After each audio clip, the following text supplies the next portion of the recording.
Calm mind brings inner strength and self-confidence. So that's very important for good health. Remain calm, serene, always in command of yourself. You will then find out how easy it is to get along. Ramayan का एक दिलचस्प मुद्दा यह है कि श्री राम ने 11,000 वर्षों तक शासन किया था और दशरथ महाराज 60,000 वर्षों तक जीवित रहे थे। लेकिन आजकल किसी को भी यह संदेह आ सकता है कि क्या किसी के लिए इतने लंबे समय तक जीवित रहना संभव है, और इस तरह की जानकारी तर्कसंगत व्यक्ति को श्री राम के इतिहास को ही खारिज करने पर मजबूर कर देती है।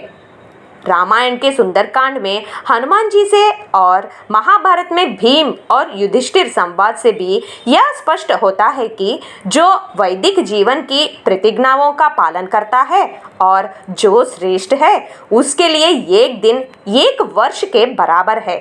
यदि श्री राम ने 11,000 वर्षों तक शासन किया तो इस गणना के अनुसार 11,000 को 364 से विभाजन किया तो 31 आता है, यानी 31 साल तक श्री राम ने अयोध्या पर शासन किया था।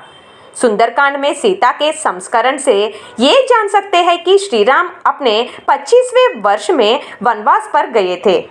25 और 14 साल का वनवास जोड़ा तो 39। वाल्मीकि रामायण के अनुसार श्री राम अपने 39वें वर्ष में सिंहासन पर बैठे। 39 वर्ष को 31 वर्ष का शासनकाल जोड़े तो 70, जहां वाल्मीकि रामायण के अनुसार श्री राम ने अपने 70वें वर्ष तक अयोध्या का शासन कर तब सरयू नदी में प्राण त्याग किए। जीवन के हजारों वर्षों के मामले में श्री राम अकेले नहीं थे। पांडियन राजा माकेर की प्रशंसा की गई थी कि उन्होंने 24,000 वर्षों तक शासन किया, जिसका अर्थ है कि वह 66 से 67 वर्षों तक सिंहासन पर थे।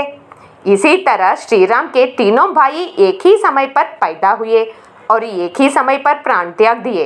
यदि श्री राम 11,000 वर्ष जीवित रहे तो उनके भाई भी इतने समय तक जीवित रहे होंगे, लेकिन ऐसा नहीं बताया जा रहा है।